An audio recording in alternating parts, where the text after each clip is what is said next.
السلام علیکم سامعین، 30 شوال المکرم اور 29 اپریل ہے۔ خبر کا عنوان ہے کئی درجن ائمہ صاحبان کو دھوکہ دے دیا گیا ہے۔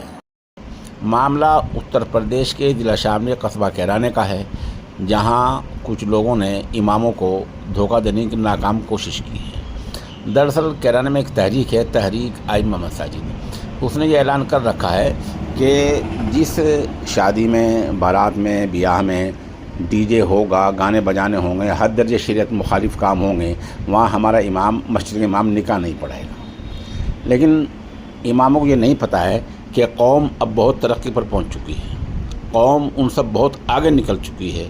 چنانچہ مسلم قوم نے اس کا بھی راستہ نکال لیا ہے۔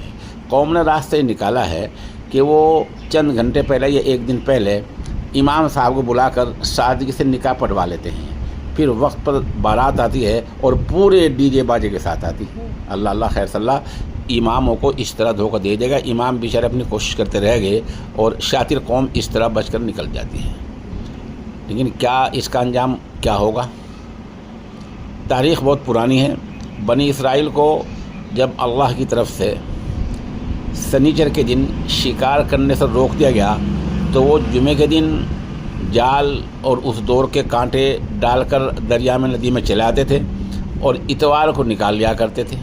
مطلب ہے کہ وہ کہتے تھے کہ ہم سنیچر کے دن کچھ نہیں کر رہے ہیں، کے دن اپنا شکار لے آتے تھے۔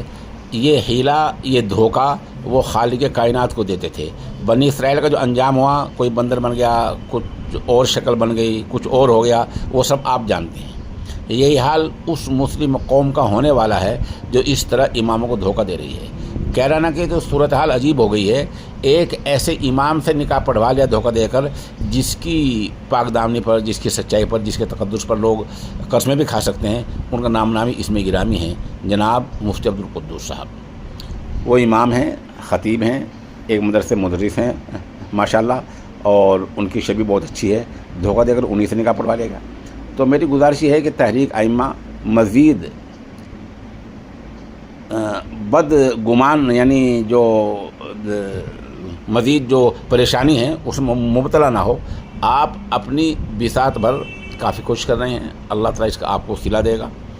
اب مجھے پتہ چلا ہے کہ آپ لوگوں نے اور مزید رننیتی اور مزید منصوبہ بندی شروع کر دی ہے کہ آخر قوم کو کس طرح ان حرام کاموں سے روکا جا سکتا ہے۔